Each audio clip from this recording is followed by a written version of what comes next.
students, this is Nisar Ahmed, Mathematics Mentor at P.I.E. We, the team of P.I.E. under the stewardship of our dignified MD, Engineer Adil Ganai, has decided to take an initiative to deliver online lectures from today so that the studies of our students doesn't come to an halt. As we people know that whole world is buckling with the COVID-19 pestilence. Today I'm not here to discuss on COVID-19, but I will only say one sentence on that. After every dark night, there is a bright day. Let's hope for the best. So without beating around the bush, let's come to our topic, that is complex numbers. So our first lecture will be for the 11th class, mathematics, complex numbers. As I am mathematics mentor over there, so I have taught mathematics here. So we'll start with the complex numbers. So before going to complex numbers, we should go through these kind of topics first. First one is, we will recap fundamentals.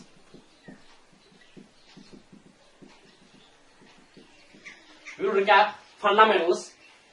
Then we will discuss need of complex numbers.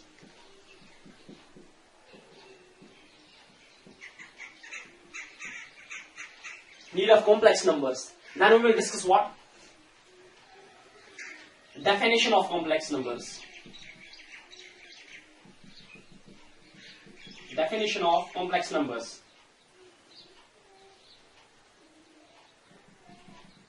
Definition of complex numbers. Then we will discuss application of complex numbers.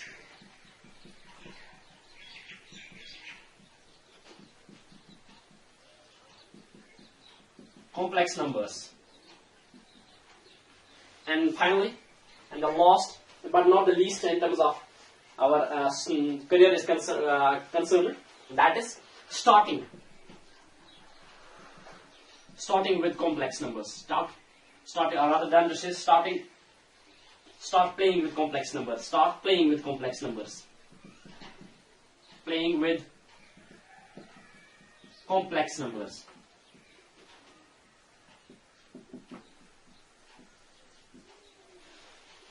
As I am mentioning the whole kind of stuff in upper cases, so that it will be more visualized to you people. That's why I'm using this kind of an, you can say that, this kind of an writing skill here. So first we will recap fundamentals. So before going to complex numbers, we should go through complex number. We should go through numbers like natural numbers. What are natural numbers? What are whole numbers? What are integers? What are rational numbers? What are irrational numbers? What are real numbers? Then we will discuss what are complex numbers, so that we will get some kind of a chain or some kind of a rhythm over there. So let's first start with the natural numbers. Let's start with the first natural numbers. What are natural numbers? So my language will be both English and although I think these two kind of languages are every student is compatible with two kinds of languages. So English and Urdu. This will be more of teaching here. So one thing is there, natural numbers. Natural numbers. You might have heard the definition of a natural numbers, like natural numbers are those numbers which start from 1 and ends up to infinity. That is, I think, not accurate with this kind of a system. Why? Because if we talk about the numbers which start from 1 and ends up to infinity, then if we talk about 1.5, 1.5 is a number we start after 1. 2.9 is a number we start after 2. 7.9 is a number we start after 7. Are they natural numbers? No. A big no for that. Big no for them, because they are not natural numbers. Natural numbers does not exist in a decimal expansion, decimal form. They doesn't exist in a decimal form. So what are natural numbers now? Natural numbers are basically counting numbers. We start from 1 and ends up to infinity. Here we have to add one term, that's natural numbers are counting numbers. We start from 1 and ends up to infinity. That are called natural numbers. So natural numbers start from 1, 2, 3, 4, 5, 6, and so on. And so on. So we can say that this system of numbers are called natural numbers. So natural numbers are the counting numbers which start from 1 and ends up to infinity. We know that counting doesn't exist in decimal form. So natural numbers does not exist in decimal form. So if we generalize the things, we say that the natural numbers we start from 1 ends up to infinity, and are counting and are complete numbers, that are called what? They are called the natural numbers. And we know the set of natural numbers are denoted by M, capital M. This represents the set of natural numbers. This is a little bit introduction regarding the natural numbers. So I think we have understood this concept, that so that a double tick is there, and that means message is seen as far as WhatsApp is concerned. That means we are done with this. So then we'll discuss whole numbers. Whole numbers. What are whole numbers? One thing I will tell you, that we'll just beat around what? We will beat around the natural numbers only. We will beat around the natural numbers only. We'll just take natural numbers as our references. Whole numbers are natural numbers. Whole numbers are natural numbers including 0. So whole numbers are simply natural numbers including 0. So we'll say 0, 1, 2, 3, 4, 5, 6 and so on. They are what? They are called the whole numbers. So can whole numbers exist in decimal form? Not at all. Why? Because whole numbers are natural numbers. When natural numbers are not in decimal form, how come it is possible that the whole numbers will be in decimal form? So that's it. So we can say that the whole numbers are natural numbers including 0. So whole numbers are set of whole numbers are denoted by W. As I'm just accelerating my speed at this time, because you have gone through these kind of concepts before. So double tick. I think this concept is understood now. Natural numbers, whole numbers. Then comes what? Integers. Best class of numbers. Integers. What are integers? Normally you say that integers are set of positive and negative numbers. No. Minus 1.6. Is it an integer? No. Minus 7.8. Is it an integer? No. 6.7. Is it an integer? No, not at all. So what we say then now, so the correct definition of integers are set of positive and negative natural numbers, including 0. Set of positive and negative natural numbers. Natural numbers with their negatives, including 0, are called a set of integers. Remember this once for all. So this will be better for you. So to understand the things, one thing I will tell you here: try to generalize the things. Don't make them specific. Don't study the special cases of the things. Once you go through the special cases, you will only be understood that kind of any case. You want to be able to understand their general form. So that is, you just focus on the generalization of the things. You just look at the general form of the things. You will be itself able to understand, or you will be able to deduce a special case from that generalized case. So we will say that. So this is integers. Integers are set of positive and negative natural numbers, including 0. So we will say minus 7, minus 6, minus 5, minus 4, minus 3, minus 2, minus 1, 0, 1, 2, 3, 4, 5, 6, and so on. This is going on and on from left, and this is going on and on from right. So this is a set of integers over there. So set of integers. So these kind of monsters are called negative integers, and this kind of monsters are called what? Positive integers. And this is set at 0. You can say this is the 0. So negative integers, positive integers. Remember the one concept here: both negative integers and positive integers are called the directed numbers. They are called what? They are called the directed numbers. So if we talk about the directed numbers, directed numbers, if we talk about the directed numbers, what are they? Directed numbers are both positive and negative integers. They are called a set of both positive and negative integers are called directed numbers, excluding 0, without 0, okay? So 0 is called a neutral integer. 0 is called a neutral integer. It is neither positive nor negative. If you just take the sign of 0, 0 doesn't hold any sign. So it is neither positive nor negative. So this is a set of an integer. So I think that set we can denote integers. हम कैसे denote कर सकते हैं? Okay, integers को denote कर सकते हैं I से. We can denote the integers by using I or Z. I means set of integers, and Z means basically Zahn. It's a word which is derived from Zahn. Zahn means nothing. Zahn means counting. Okay, so it's not that kind of rocket science. So I or Z, that means they represent the set of integers here. Natural numbers, okay. Whole numbers, okay. Integers, okay. Okay. So if we talk about I positive, it means positive integer. If we talk about Z negative, it means set of negative integers. It means Z positive, it means positive integer. And remember this once for all. If we talk about Z positive means all positive integers. It doesn't include 0. because 0 is neither positive. So if we talk about I negative, it is set of all negative integers, or Z negative you can say. So Z negative is set of all negative integers excluding 0, because 0 is neither nor positive, nor neither negative nor positive. Okay, remember this one is for all. One thing I mentioned there, if anybody will ask you, you are a student, if anybody will ask you what is 2, you just got confused. 2, what is 2? 2 is, I think 2 is, no. What is 2? 2 is a natural number. What is 2? 2 is a whole number. What is 2? 2 is a positive integer. So you can have millions of definitions regarding a number, but it depends upon your perception, how you use it to perceptualize the things. So try to understand the things in a right manner. Okay, just open your mind and learn mathematics with difference. Okay, so just forget that to mug up with the things. It's now try to conceptualize the things. Understand the things in a conceptualized manner. Okay, so I think this is clear to you. I will go for the double tick of the integers over there. So that is okay. Now, natural numbers okay, whole numbers okay, integers okay. Now we will go for rational numbers.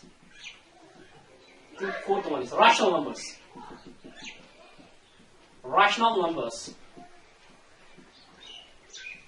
Rational numbers. What are rational numbers?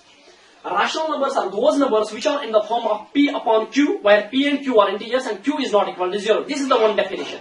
And second definition for the natural numbers is they are the terminating and repeating expansions. They are the terminating and repeating expansions. Okay. So terminating and repeating expansions are called rational numbers. Okay. So let me quote an example. If anybody will ask you root 3 upon 2, whether it's a rational number or not, its shape resembles with the rational number. It is shape. I am talking about the structure only. Okay.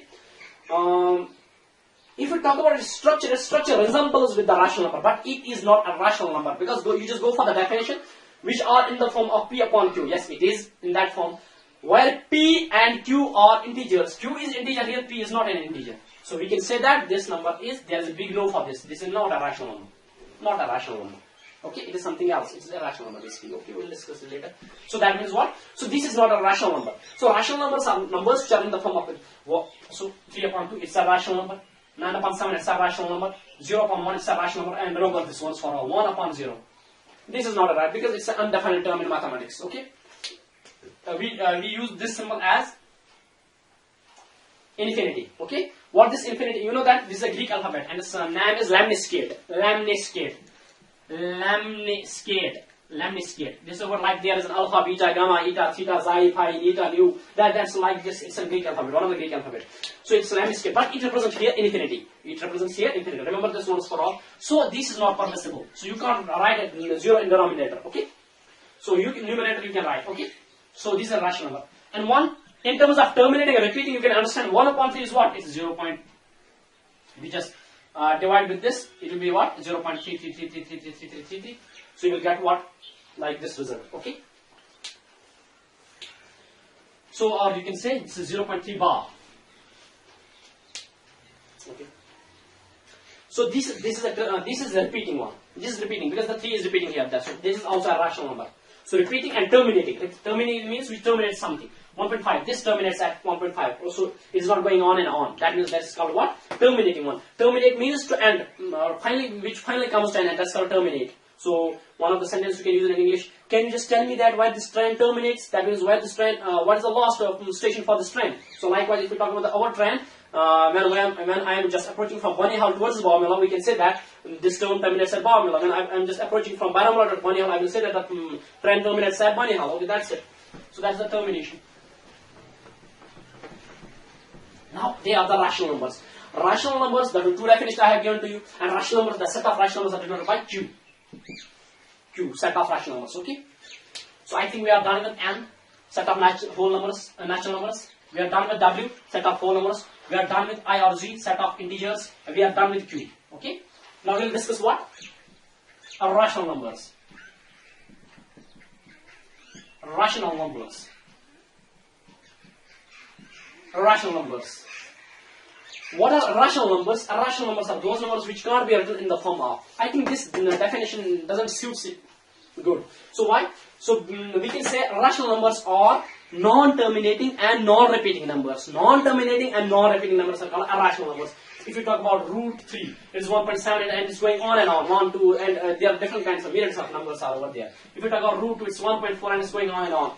Yes, if you talk about E, Euler's constant, you might have heard this. Euler's number or Euler's constant. What is that? It is 2.71818. 2.71828184590 is going on and on. Okay. Likewise, this is an irrational number. What about pi? Pi is what? 3.14, and it's going on and on. And you know what is this 3.14? After there, how many numbers are there? There are 1 trillion numbers. If you just want to just get the printout of a value of a pi on a you can say that on a chart, on a simple chart. You know, you have to go for the area of that chart will be in acres or in hectares. I could say that. So you have to take the value of the pi. And remember this one's for an I in pi. Pi is one of the you can say this is pi and E. They are one of the interesting things in universe. I think the interesting thing is mathematics. Pi, E, I. I will give you one thing over there. One of the beautiful equation in mathematics that is being related with using these kind of terms. That is one of the beautiful equations. That's if you just search in Google the most beautiful equation in mathematics. The Google will show you this one. E to the power I pi plus 1 is equal to 0. So this is the most beautiful equation. This is called Euler's identity. Euler, Leonhard Euler was a Swiss mathematician. He was from Switzerland, one of the beautiful and my favorite place in the world. So then Switzerland, and Switzerland, the capital of the Switzerland is what? It's Bern, okay? And one of the famous cities are what they are Genoa. And Genoa is famous for what? LHC, Large Hadron Collider Machine, one of the greatest and the huge and bulky machine in the universe. Okay? So you will discuss it with that in physics, okay? What is LHC? So it is for iota pi plus 1 is equal to 1. This is a beautiful, most beautiful equation in maths. One of the punchline is a quote here. So pi says to I, because I is an integer, so we'll discuss it. I think the better thing to discuss it will be in complex numbers. Okay, we'll discuss in the complex numbers and I will give you the whole essence and beauty of this equation. Okay, so first here, root 3 is an irrational number, root 2 is an irrational number, E is an irrational number. Okay, so they are all irrational numbers. Likewise, we have root 5, root 7, which are not a perfect square root. They are all irrational numbers. So remember this one's for all. Root 11 is an irrational number, root 15 is an irrational number, root of 17 is an irrational number. So we are going on and on. So now if we talk about 3, what is 3 now? Now you will again hit your or strike your index finger on your mind. What is 3? Is it or what is this? No, 3 is a natural number, obviously. 3 is a whole number. 3 is a positive integer and 3 is a rational as well, because we can write 3 as 3 upon 1. That's also so you can have myriads of definition regarding number. But I'm just telling you again and again, try to perceive things in a greater manner. So rational numbers is clear to you. Irrational numbers is clear to you. Okay. Set of irrational numbers are denoted by. Set of irrational numbers are denoted by T or R minus Q. T or R minus Q can represent the set of irrational numbers. So why R minus Q? I will tell you in second case. Yeah. Now real numbers. Real numbers. What are real numbers? What are real numbers? Set of positive and negative. Set of rationals. Sorry, to see that. Set of rationals. Rational plus set of irrationals. Set of rational plus set of irrationals combine what? They two sets combine to form one number, that's called real numbers. So real numbers are denoted by R. So we can have R is equal to Q plus T. Here Q is what? Set of rationals and T is set of irrationals. If you just find the value of T, you will get T is equal to R minus Q. That's why I represented set of irrationals R minus Q. Set of both. Now remember this once for all. Every number in this universe are real, except square root of negative. If you talk about the square root of negative quantity, square root of minus 7, this is not a real number. You just go for the definition which I have just discussed, which I have discussed with you. That's real natural numbers, whole numbers, integers, rationals, irrationals, real numbers. So they doesn't fit at any kind of a system. So they are unique. They are aliens. You can say that. If they are aliens, so we have to discuss them later. Okay, we'll discuss them later. Okay. So set of rationals plus set of irrationals are called real numbers. So real numbers are denoted by capital R. Okay. So one thing I want to mention here, that is in fractions and in rationals, there is a little bit confusion. People say that rationals exist in P upon Q, so fractions also exist in like this. So what's the difference between rational and fractions? One only single definition I will tell you that. Fraction means part of something, and part of something, you know, that can't be in negative. That's an absolute quantity over there. So part of something can't be negative. So all fractions are positive rationals, and rationals may be positive or negative. So we can say that, we can conclude that all fractions are rationals, but the converse is not true. All rationals are not fractions. That's it. Okay, this is all about what? Recapitulation, or we have recapped all our natural. We have discussed whole numbers denoted by n. Natural numbers denoted by n, whole numbers denoted by w, integers denoted by I or z, and rational numbers denoted by r, irrational numbers denoted by t or r minus q, real numbers denoted by r. So we have discussed them all. Now we will discuss need of a complex number. When we have these kind of a monster, so what is fun of introducing such a new monster? That's complex number. So I will tell you that. Just observe keenly here, okay? Just got a concentration. If x plus a is equal to b, while a comma b both belongs to naturals, a and b are natural numbers. Here this symbol, that's called epsilon, and this means here it's also Greek alphabet. It means belongs to, something belongs to. Okay, suppose I am just asset of an pi point. So something I will say that suppose MD belongs to what pi. So you will like this. So because I'm an asset of that very institution. So a upon a comma b belongs to n, means a comma b belongs to natural number. Both numbers belongs to natural. They are natural numbers. And one thing is here, one more restriction is here. A is greater than b. A is, thus you just look at these two cases. A comma b belongs to natural numbers. A is greater than b. If a is greater than b, so can you solve the x? Yes, we can solve the x. So we can have x will be equal to b minus a. You just now tell me whether this b minus a will be positive or negative. So this obviously this b minus a will be negative. Why? Because a is greater than b. In terms of magnitude, a is greater than b. So you will have a negative sign over it. So this will be less than 0. But, so we can say that x will not have a natural value. X will be not a natural number. So we have to extend our number system. Natural numbers are not enough. So we have to extend. We have to introduce something else. After that, we introduce a set of integers. Why? Because b minus a is a natural minus natural will be an integer. It will be an integer. Say, let's take an example of if a is suppose 5 and b is suppose 2. So, sorry, a is greater than b. Yes. We have to find b minus a. B minus a is what? 2 minus 5. That's called minus 3. Minus 3 is not a natural number, but it is an integer.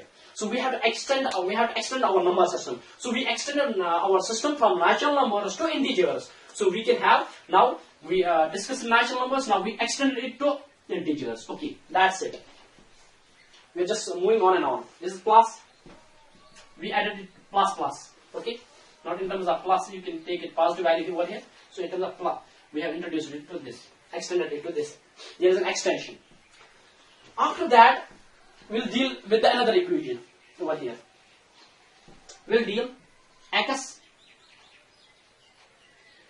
Ax is equal to b. Ax is equal to b. Okay. A comma b belongs to naturals, or you can say integers. Now we have to find the value of x. If you just cover the value of x will be equal to b upon a. Okay. That's it. X will be b upon a. If x will be b upon a, so it is not. It's not true for all that x will be only a natural or x will be only an integer. It's not true for all. Why? Because if you take example like this 5 and 2, so it's 2 upon 5, that is 0 point something. When that is 0 point something, that means that is not an integer. So we have to extend our integers to a new system. So we extended our integers to rational numbers.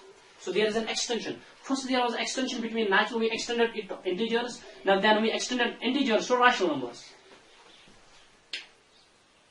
So we extended them on and on. But after discussing this kind of an equation, then we discuss another kind of an equation like, so this one, we have to discuss like this, x squared is equal to 7. We have to discuss x square is equal to 7. If we have to find the value of x, we will get x is equal to plus minus root of 7. We have to so put the value of this x, this root of 7. This is not a rational number. So we have to extend rationals to irrationals.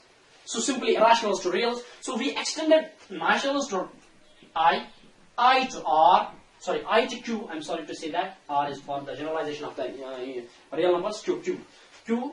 And we extended this to q. Then we extended q to real numbers.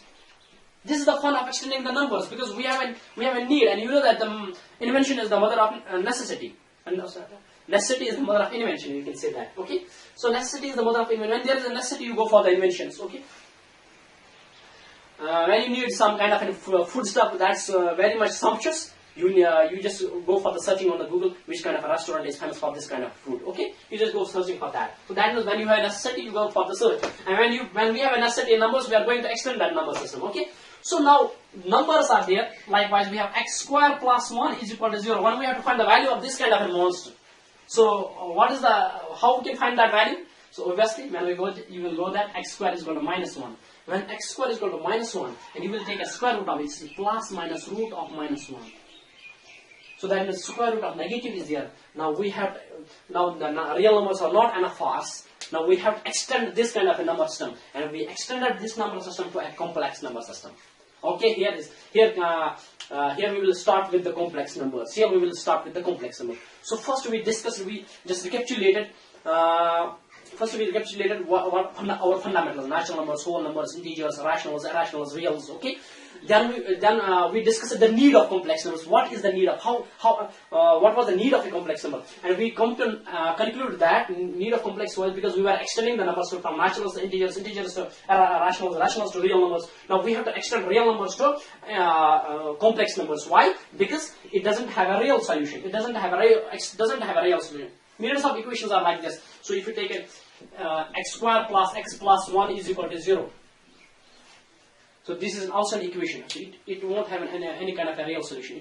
It also have what? It also have you could say imaginary solutions. It's a complex solutions. So that means this was a man need. So we extended our real numbers to complex numbers. This was a need. So I have discussed it. So do consider this. Okay.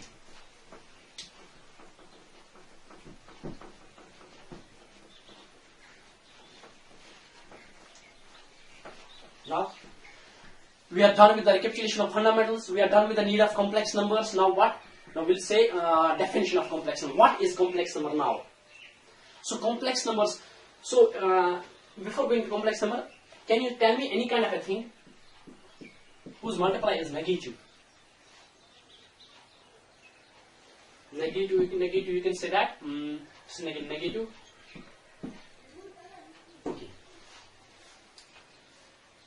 You have to tell me two negative things. You have to tell me the thing whose multiply is negative. Okay? So I will say that, I will say more generalized manner. I will say that x square is greater or equal to 0 for all. This inverted A is represented for all. For all x belonging to reals. Is it good for all? Yes, it is good for all. Only when I write x for all reals. When I just going to erase that, x square is greater or equal to 0. Not always. Why? Put the value of x as root of minus 1. Put x is equal to root of minus 1. You will get minus 1, root of minus 1 cos square. The square of a root of minus 1 is what? That is minus 1, which is not greater than 0. It doesn't hold as this. So that means which is less than 0. And this is less than 0. That means it is true only for all x belonging to reals. So we can say that the number exists over there. So root of minus 1, this is a special term. So this I is termed as root of minus 1. This root of minus 1 is termed as I, and I means iota. Iota, or we represent it I, or we can say iota. This was the first symbol which is used by an renowned mathematician, Leonhard Euler, Swiss mathematician. Euler was the first mathematician who used this kind of a symbol. I is equal to root of minus 1. Or you can have I square is equal to minus 1. Both statements are true. I is equal to root of minus 1 or I square is equal to minus 1. Both the statements are true. So this this he called later on this he called this is an imaginary unit. Imaginary unit. This is an imaginary unit you can have. This is called imaginary unit. This I is called imaginary unit, or it's called unit imaginary number. Unit imaginary number, you can say that, or you can say imaginary unit. So iota. Okay, now we'll start with complex number. Definition of complex number. What are complex numbers? If we have alpha and beta both belongs to reals. Alpha and beta are real numbers. Then alpha plus iota beta is said to be a complex number. Then the combination of things like this. Okay, if alpha and beta belong to real numbers, if alpha and beta are real numbers, then alpha plus iota beta is called a complex number. And most complex numbers are generally denoted by z. So we can have z is equal to alpha plus iota beta. This is a complex number. Now what is a complex number? A complex number है क्या? Complex number simply वो है जिसमें I हो. जब भी combination हो numbers में और I वहाँ पर हो, जब I वहाँ पर हो, that thing is called what? Complex number. So any we can say that if alpha and beta, if you go for the definition of a complex number, you can write it that complex number, if alpha and beta belongs to real numbers, then alpha plus iota times beta is said to be a complex number, where alpha is called the real part, beta is called the imaginary part, I is called the imaginary unit or unit imaginary number. You can say that. So complex number is denoted by, and generally it is denoted by z. You can write it that. So z is equal to alpha plus iota times beta, or you can say for if this seems to be like a monster, so you can have x plus z is equal to a plus iota b, or you can have this is z, suppose this is z, this is z1, and you can have z2 is equal to x plus iota y. You can have any kind of a combination. Remember that, but the two quantities are reals. These two quantities are reals. Then a combination like in this fashion, you will have what? You will have complex number. So complex number is that kind of a number which exists either in the form of x plus iota y or alpha plus iota beta. That's called a complex number. Simple. That's called a complex number, and it is denoted by z. Okay. So if we write z is equal to alpha plus iota beta, then we write real part, re. Re boy to real. Real part of z is alpha, and I am of z. Imaginary part of z is what? Beta. Real part is alpha, and imaginary part is beta. You can have. So, and this I, you know, this I is equal to root of minus 1 is called the imaginary unit. Imaginary unit. This is called imaginary unit or unit imaginary number. You can say unit imaginary number or imaginary unit. So this is a complex number. Structure of a complex number. Later on, one thing is one of the beautiful equation is there. Mod of z is equal to 1. That it represents something. So we'll discuss it later. Okay. Two things I have just told you. One is z. Mod of z is equal to 1. We'll discuss it. And we'll I plus pi plus 1 is equal to 0. We will discuss it. These are the two suspensions, so we will discuss them later. Okay. So this is the structure of a complex number. Now, why we use it to study the complex number? We will go for the deal in detail. Complex numbers, algebra of complex numbers, like their addition, their properties of an addition, subtraction, their properties of a subtraction, multiplication, their properties of a multiplication, their division, properties of a multiplication, division, special identities, power of I. We will discuss power of iota. We will discuss power of I, or then we will discuss square root of a negative numbers. We will discuss them later, in detail. And we will discuss bit by bit. Okay. Before going to this, अगर आपको ये पता चले कि हम जो पढ़ रहे हैं वो क्यों पढ़ रहे हैं, then the things will be interesting at that time. I think so. As far as my perception is concerned, I don't know what are your perception regarding the thing, but I will say that अगर आपको किसी भी चीज के बारे में अभी कुछ information हो, तब आप उस चीज के साथ डील अच्छे से कर सकते हो. That is the thing. So अभी मैं example देता हूँ आपको. If you look at a beautiful garden, as an orchard, you can say that. If you look at a beautiful orchard and you say there are myriads of trees over there, and you just spotify one kind of a such tree where there are big apples, big red and beautiful apples are there. So obviously you are going to just pounce on that tree only. Why? Because you now know that the tree has got, and this best tree has gotten fruits which have got a beautiful, you can say, which have got a beautiful structure, which have got a beautiful taste, which are sumptuous in taste. So you can say that. So that is, once you are aware with that, then you will pounce on that. Okay. So once you are aware with the complex number, then obviously you are going to play with it, and then obviously you are going to pounce on these kind of a number systems. But you should have an information regarding them. So I will tell you one of the greatest, you can say that one of the finest application of complex numbers. Application numbers are used in what? The main application of complex numbers is in, you can say that, electrical. I will write in a broader manner. Electrical and electronic systems. You can say circuits.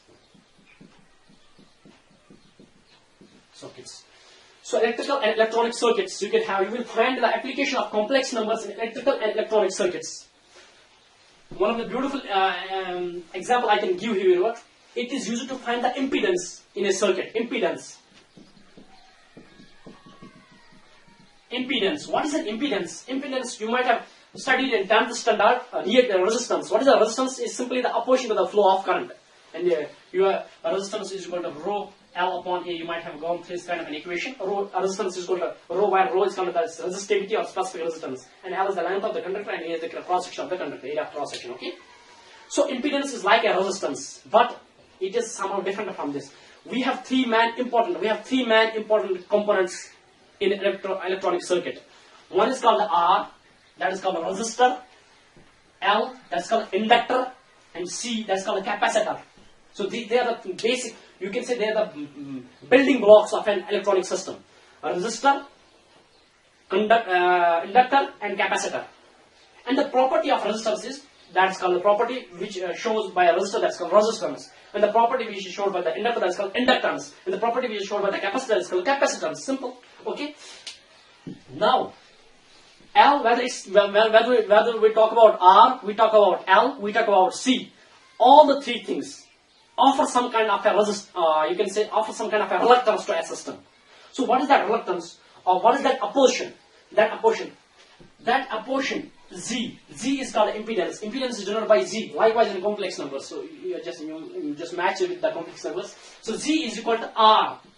Z is equal to resistance plus J, or you can write iota. It's I basically. So here they write it like this. Okay, J is called XL minus XC. XL minus XC. So R plus J and XL minus XC. What is this? Z is a summation of R plus iota times XL minus XC. This is called inductive reactance, and this is called capacitive reactance. XL is called inductive reactance, and XC is called capacitive reactance. Inductive reactance and capacitive reactance. So this is I think so. If you just compare with the complex number, it is like that. Here, real part of Z. If you talk about real part of Z, that is R. That is a resistance. And if you talk about imaginary part of Z, that's imaginary part is what? XL minus XC. XL minus XC are the imaginary parts. So, in electrical and electronic systems, resistance has got a real value. The value of a resistance is taken as real. When we talk about the resistor, reactance offered by inductor and a capacitor, they are taken as imaginary. So, inductive reactance is taken as imaginary quantity. Capacitive reactance is taken as imaginary quantity. So, if we talk about the graph, they just treat it like this. This is an imaginary quantity over here, and they write here voltage of inductor and voltage of capacitor, and here they write R. This is a real. This is called, in the later topic we will discuss Arabian plan or a Gaussian plan. On that thing you will come to learn what is this. The real axis, it is resistance. The imaginary axis, likewise we have X and Y in this Gaussian plan. So we have here real axis and imaginary axis. On imaginary axis we plot VL and voltage due to inductor, and this is voltage due to capacitor. Voltage to capacitor, voltage to inductor. Okay. So positive real axis is taken at positive imaginary axis is taken for the inductance. Voltage through inductor and voltage to capacitor is taken as negative. Remember this once for all. You will somehow it looks to you people that it's a little bit cumbersome, or it's a little bit that you are just tickling your brain at this time. No, but this is the essence of mathematics. We don't Mathematics is not meant for the solutions only. Mathematics has got some understanding, it has got some perceptions, it has got some analysis. Okay, so in one lecture, I'm just soon within the couple of days or within the couple of weeks, I will just introduce you mathematics in a great manner, with an enthusiastic way, so that you will be able to tackle the things in mathematics with a great passion, okay, or a great manner. So z is equal to r plus j times xl minus xc. This is called, so complex number. Likewise, we have here imaginary part and real part. So with the help of complex numbers, you will be able to find the impedance in a circuit. You will find the phasor diagrams. You will be able to study the phasor diagrams if you have enough knowledge of complex numbers. You will be able to solve phase angles. Okay, so millions of things which are associated with the complex numbers.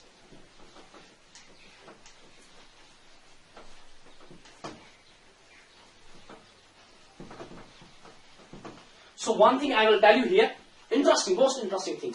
I will just give you an introduction to your voltage which comes to your home, or electricity which comes to your home. This is electricity, okay? So if you just take a voltage of your electricity which comes to your home, that's 220 to 230 volts, okay? This is the capacity, you can say magnitude of that thing.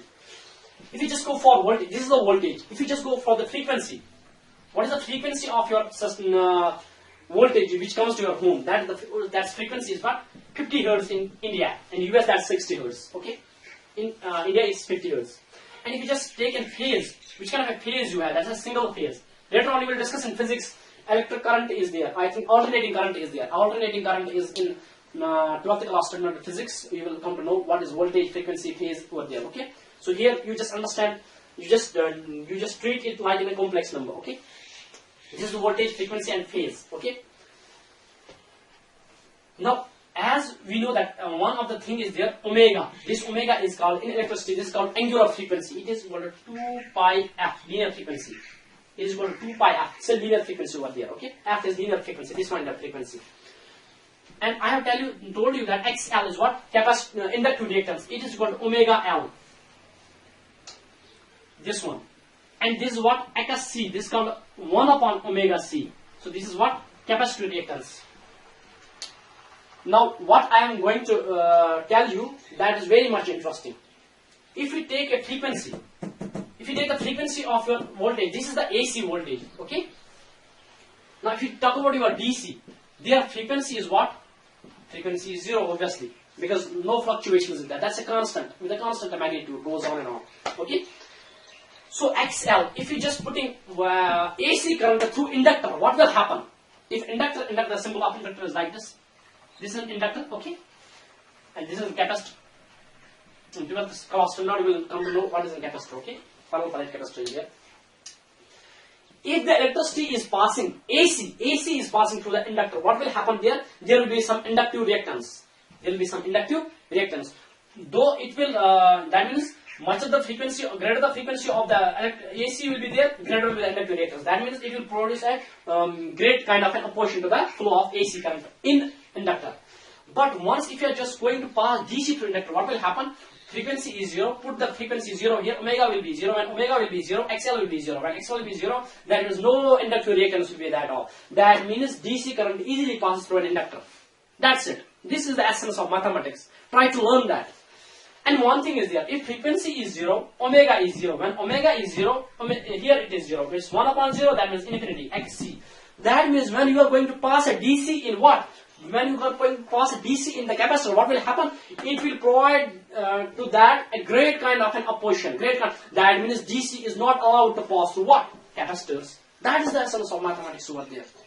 But if you are going to pass an AC current through capacitor, what will happen to that? AC current, omega is there. Greater the value of omega, least will be XC. That means AC will easily pass through a capacitor. That is the essence of mathematics. Try to learn the mathematics with a deafness. I'm just telling you again and again, mathematics is not meant for the solutions only. It has got some kind of an applications. Why will learn mathematics? I will tell you that we will learn mathematics because of 3 reasons only. For calculations, for applications, and for at and last. And I think, and it is a least. I will not here mention that last but not the least. I will say that it is last, but it is unfortunately least as far as our perceptions are concerned. Because we just give on the third one, we neglect that thing. It is meant for inspiration only. Also, we learn mathematics because of three reasons: calculations, applications, and inspirations. But we are oriented to what? We are oriented to syllabus only. We are just fighting for the mathematics to find out the solution, to get exact answer, and just put down and just pen down on that answer sheet, answer book of your question paper in your examination, and just go for that. Mathematics is not meant for that. I'm just telling you again and again. Try to build up with the things. Try to understand that. So this is all about application, little bit application of a complex number. Now in next lecture we will start with the complex numbers, their algebra and all that things. We will discuss in a minute manner. So complex, what are complex numbers actually? We will discuss them in a minute manner. Thanks for watching this video. Have a jolly time ahead.